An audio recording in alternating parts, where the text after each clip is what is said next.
Hello friends, welcome back to Khushi's kitchen. આજે હું તમારી સાથે શેર કરીશ એકદમ ચટપટી, ક્રિસ્પી અને ફૂલેલી ચોળાફળીની રેસીપી.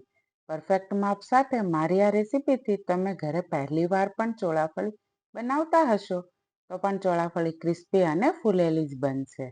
તેમજ મસાલા સાથે એકદમ ચટપટી બનીને તૈયાર થશે. તો ચાલો રેસીપી જોઈ લઈએ. ચોળાફળી બનાવવા માટે લોટનું પરફેક્ટ માપ જરૂરી છે, જેથી તેનો ટેસ્ટ બદલાય નહીં. તો સૌપ્રથમ કોઈ પણ એક માપની 3 વાટકી લઈશું, જેમાં 2 વાટકી કે 200 ગ્રામના માપથી મેં અહીં બેસન એટલે કે ચણાનો ઝીણો લોટ લીધો છે.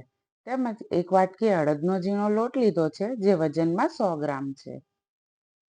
હવે ત્રણેય લોટને ચાળીને મિક્સ કરી લઈશું. લોટનું આ પરફેક્ટ માપ છે. જો તમારે સ્ટોર કરવા વધારે ચોળાફળી બનાવવી હોય તો લોટનું માપ ડબલ કરી લેવું. એકદમ સહેલું માપ કહું તો ચણાના લોટનું માપ જેટલું હોય તેનાથી અડધું અડદની દાળનો લોટ લેવો. લોટને મિક્સ કર્યા બાદ વચ્ચે થોડો ખાડો કરી લઈશું.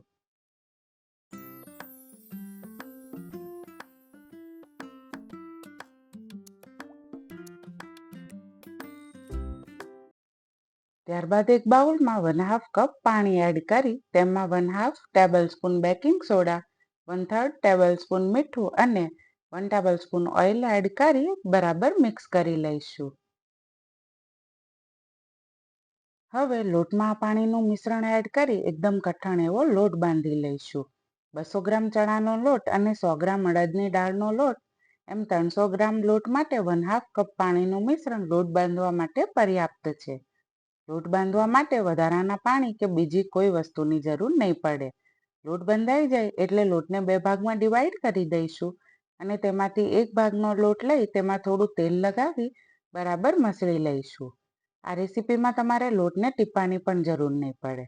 બસ આ રીતે લોટને થોડીવાર મસળી લઈશું એટલે લોટમાં સરસ સ્ટ્રેચીનેસ આવી જશે અને રોટલી સરસ પતલી વણાશે. તમે જોઈ શકો છો, લોટને સારી રીતે મસળ્યા બાદ અગાઉના લોટ કરતાં લોટનો કલર પણ બદલાઈ ગયો છે અને લોટ સ્ટ્રેચી પણ થઈ ગયો છે. હવે બાકીના લોટને પણ આ રીતે આપણે મસળી લઈશું અને આ રીતે લોટમાંથી રોલ તૈયાર કરી લઈશું. ત્યારબાદ તેમાંથી એક સરખા લુવા તૈયાર કરવા સરખા અંતરે કટ લગાવી દઈશું. હવે તૈયાર કરેલા લુવા પર આપણે તેલ લગાવી દઈશું. તેમજ કપડાથી કવર કરી દઈશું જેથી લુવા સુકાઈ ના જાય. ત્યારબાદ તેમાંથી એક લુવો લઈ એકદમ પતલી એવી રોટલી વણી લઈશું. રોટલીને આપણે પતલી જ વણવાની છે. હવે બધી ચોળાફળીને આ રીતે પતલી વણીને થોડીવાર માટે સુકાવા દઈશું. જો તમે વધારે ક્વોન્ટિટીમાં ચોળાફળી બનાવતા હોય કે સ્ટોર કરવા પણ બનાવતા હોય તો આ સ્ટેજ પર જ્યારે ચોળાફળી સુકાઈ જાય ત્યારે તેને એક ડબ્બામાં ભરી ફ્રીજમાં સ્ટોર કરી શકો છો.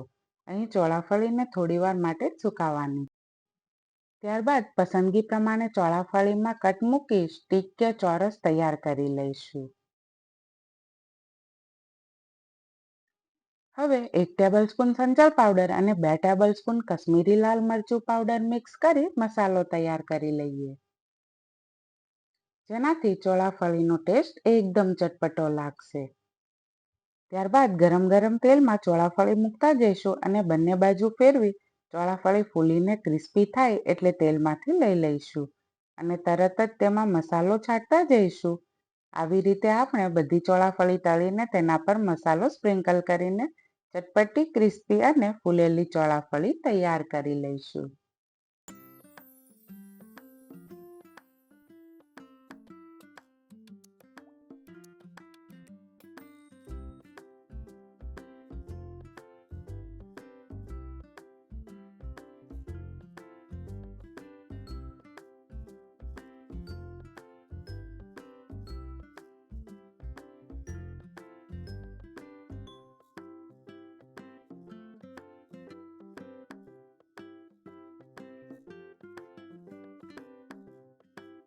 બની છે ને એકદમ ફૂલેલી ચટપટી અને ક્રિસ્પી ચોળાફળી.